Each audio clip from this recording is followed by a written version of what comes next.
Jaco Pastorius is famous for ripping the frets out of his jazz bass, slathering it in epoxy to create his bass of doom. Now, if you've ever considered doing this because you want to explore fretless bass, but are a little hesitant because it's a hard mod to do right, then I have a cheap alternative for you. This is the guitar flatter, or more accurately, the box for the guitar flatter. There's nothing in here. I've already installed it on the bass. Anyway, this is an easy to install fretless conversion that doesn't require any permanent mods to your bass. Now, I just came across this in an ad a little while ago, and I thought it looked interesting, so I thought I'd give it a try. I kind of sense like a resurgence in an interest in fretless bass, even if you guys don't think so.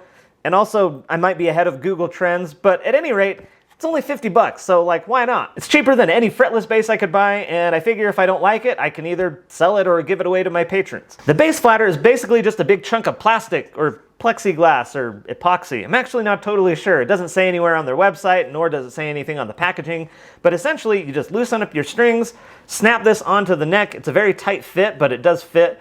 And then you do a quick setup and you're ready to go with your new fretless bass in about 10 minutes. Oh, one thing that I should mention right here at the top. They only make one size of this right now, and it's designed specifically to fit jazz basses. So it just barely fits on my classic vibe jazz bass, so if you think you're gonna sneak it onto your P bass, you're probably gonna break it, so don't do that. This brings me to the first mistake that I made when I was installing this thing. As I was bringing my strings back up to tension, the D and the G strings weren't sliding through the nut as well as they could have, and I broke both of those strings. At the end of the day, probably not the biggest deal because you probably want flat wounds on this kind of bass anyway, so I went to the store, picked up flat wounds, brought them back. This brings me to my second mistake, which is when I got home with the flat wounds I'd bought and started putting them on the bass, I realized that they were a slightly higher gauge than standard.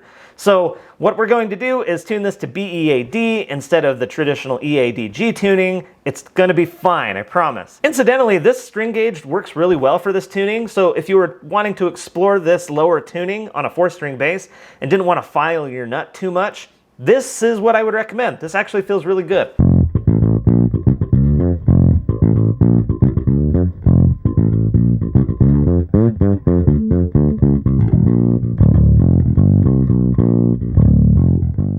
Now initially, the guitar flatter does feel pretty awkward. It's not like a big dramatic change, but it does take some getting used to. You really do feel this edge right here, and then of course the extra thickness this way, it makes it feel like a totally different bass. Over a couple of practice sessions though, I got used to it, and I'm actually finding that this is pretty fun. I do really appreciate that they made this thing clear so that you can still see where your frets are, because the hardest part of playing fretless bass is playing in tune, and at least knowing where your fingers are supposed to be helps quite a lot. Or you just end up making microtonal music, because I don't know, that's cool too, right? The biggest downside of the flatter is that it stops here at like the 12th to 14th frets, which is really kind of a bummer. It makes this whole section of your fretboard totally unusable.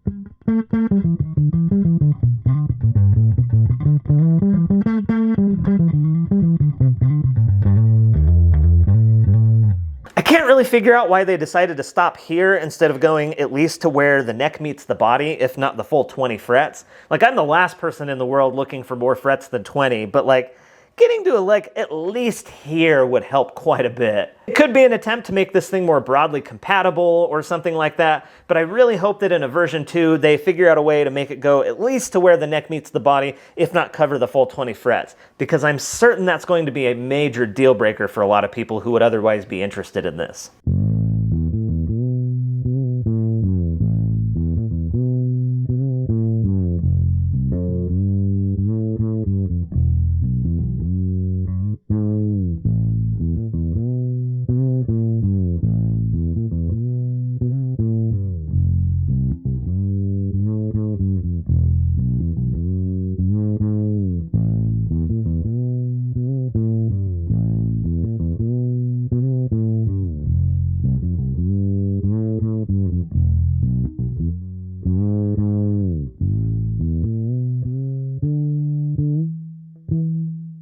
Now, you've been listening to the sound samples that I've been sprinkling in along the way here, but the big question you're probably asking is, how does this thing compare to an actual fretless? Well, I don't have a fretless bass, but I know a friend who does.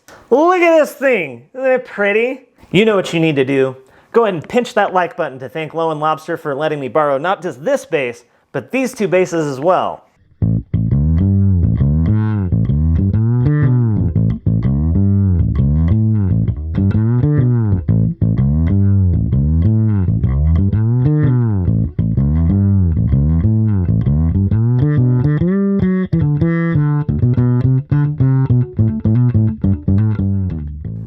I think that this is a great way to try out Fretless without having to mod one of your existing basses or going out and buying a whole other bass for it. I don't really like that it doesn't go all the way up the fretboard. I'm not really one to ask for more frets, like 20 is plenty, but it needs to go at least to this point, if not cover the whole thing.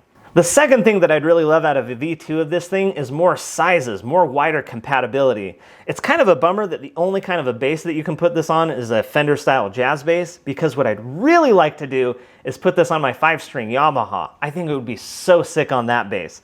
But alas, for now, it'll just have to live here because, yeah, I'm definitely keeping this. I think that this is a cool tool. It does a sound that no other bass in my collection has, and I find it pretty fun to mess around with. So good job, Guitar Flatter. Anyway, thank you so much for watching. I hope to see you on the next one, and P out!